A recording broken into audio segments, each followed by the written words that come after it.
ಇಂದು ನಮ್ಮ ಶಾಲೆಯಲ್ಲಿ ವೃತ್ತಿ ಮಾರ್ಗದರ್ಶನ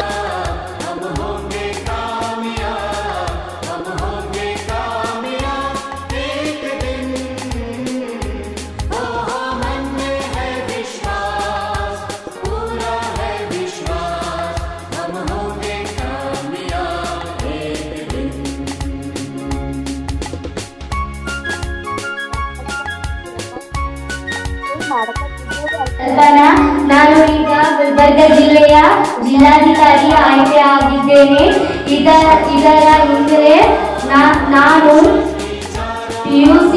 PUC ಮಾಡಿ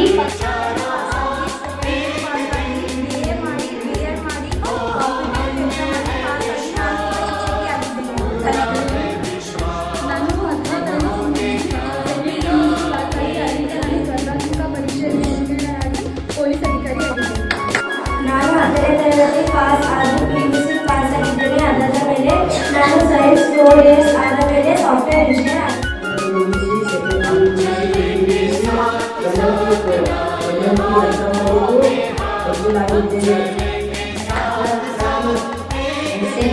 ಎಕ್ಸಾಮ್ನಲ್ಲಿ ಪಾಸ್ ಆಗಿ ಸೈನಿಕನಾಗಿದ್ದೇನೆ.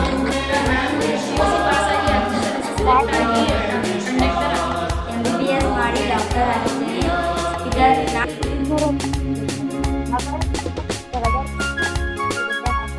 SSLC ಪಾಸ್ ಆಗಿ ರೈತನೇ ದೇಶದ ಬೆನ್ನೆಲುಬು. ಹಾಗಾಗಿ ನಾನು ಕೃಷಿಯನ್ನು ಆಯ್ಕೆ ಮಾಡಿಕೊಂಡಿದ್ದೇನೆ. ನಾನು ದೇಶಕ್ಕೆ ಆಹಾರ ಒದಗಿಸಿಕೊಡುತ್ತೇನೆ. 10ನೇ ಪಾಸ್ ಆಗಿ ಪದವಿ ಪಡೆದು ಮೊಬೈಲ್ಗಳನ್ನು ನಾನು ಬ್ಯೂಟಿ ಪಾರ್ಲರನ್ನು ಮಾಡ್ತೀನಿ. ನಾನು 6 ತಿಂಗಳು ಟ್ರೈನಿಂಗ್ ಹೋಗಿ ಆಮೇಲೆ ಬ್ಯೂಟಿ